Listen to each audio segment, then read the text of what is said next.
Young Americans want a reboot. Can they build a majority big enough to overrule big money? And basically, it's there's this new study, what do you call it? Poll. It came from the Harvard Institute of Politics. A new survey found that under 30 Americans under 30, adults, are a, quote, generation under profound strain by a 57 to 13% margin.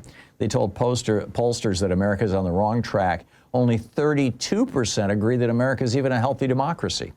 64% of young American adults say the system is either in trouble or has completely failed. So what's happened? How did we get here? How is it that Zoomers are screwed, and so badly screwed, when we had incredible prosperity in this country in the era between the 1950s and the 1980s? What happened? Well, what happened was, Republicans.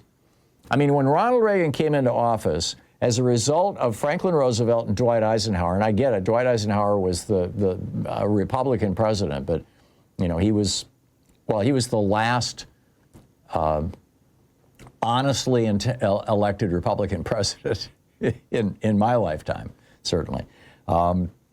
And between the two of them, we had modern state-of-the-art public labs, schools, and public hospitals across the nation. We had nearly free college, trade schools, and research support. We had enforcement of antitrust laws, which produced healthy small and family businesses. We had unions protecting a third of American workers, so fully two-thirds of us had a living wage and benefits on a single salary. We had an interstate highway system, a rail system, a network of brand new airports paid for with tax dollars that transformed the nation's commerce. And all of this was because the top tax rate was 74% on the morbidly rich and 60% on corporations. And young people saw a lifetime of opportunity ahead of them in 1980 when Reagan came into office. And then we got Reaganomics. This was the fulfillment of Lewis Powell's 1971 Powell memo, the Project 2025 of its era. And, what did it do? It has, the Republicans said if we just cut the top income tax rate from 74% down to 37%, it would trickle down benefits to everyone else because it would, the job creators would be unleashed. Well, instead, what we have is a $50 trillion transfer of wealth from you and me and the rest of the middle class and working class up to the top 1%. What if I told you most collagen products aren't just a waste of money? They're loaded with toxins that could lead to skin issues, heart problems, even cognitive decline. Scary, but it's true. See, collagen is the most abundant protein in your body, and your natural supply drops as you age, and that's why so many people your age are turning to collagen to relieve joint pain, rebuild bones, and even look years younger. But here's the catch.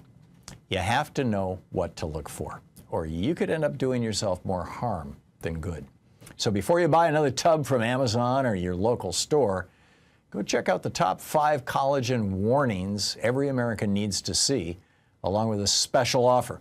It's a quick read that could save your health and your wallet. Right now, get a special bundle deal at a fraction of the retail price, plus free shipping.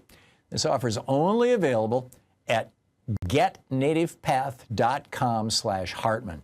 That's get, G-E-T, native path, P-A-T-H, getnativepath.com/Hartmann with 2 N's on it. Republicans told us if we just deregulated guns and let everybody buy and carry whatever they wanted, wherever they wanted, whenever they wanted, America would be safer. Instead, we're the only country in the world where the leading cause of death among children is bullets.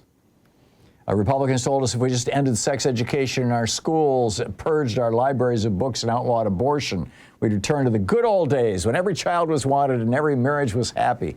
No, instead, we've ended up with epidemics of sexually transmitted diseases, unwanted pregnancies, and now that abortion is illegal, back alley abortions. Republicans told us if we just killed off civics and history in our public education system, we'd liberate our children to focus on science and math. Instead, we've raised 2 generations who can't even name 3 branches of government and don't understand what fascism is when it's happening right in front of us. Republicans told us if we just cut aid to state and federal aid to higher education. When Reagan came into office, 80% of tuition was paid for by state and federal governments. Now it's only 20%. They said, young people will have skin in the game. They'll pay better attention in school. Yeah, instead what we've got is $2 trillion in student debt. They said we should stop enforcing the anti-monopoly. I could go on and on and on. The bottom line is basically we've had the full Republican treatment. And what has it done? It has screwed an entire generation. The Zoomers and millennials behind them as well have just been screwed by Reaganomics. There's no other way to say it. And they're looking at their own futures and going, this is not going to work out well for me. And, some of them are getting radicalized in weird ways, and others are looking back at the past and saying, America once had a thriving middle class. 2/3 of us in the middle class with a single paycheck. Now it's only 43% of us, and it takes 2 paychecks. What happened? Well, the answer is very simple. Reaganomics. 44 years of Reagan's policies, only slightly interrupted by Joe Biden going progressive, have left us with this situation. We should learn from that. You're listening to the Thom Hartmann Program. Call 202-808-9925. And frankly, I think this young generation coming up, I have a lot of hope and a lot of optimism for them. I think they're going to turn things around.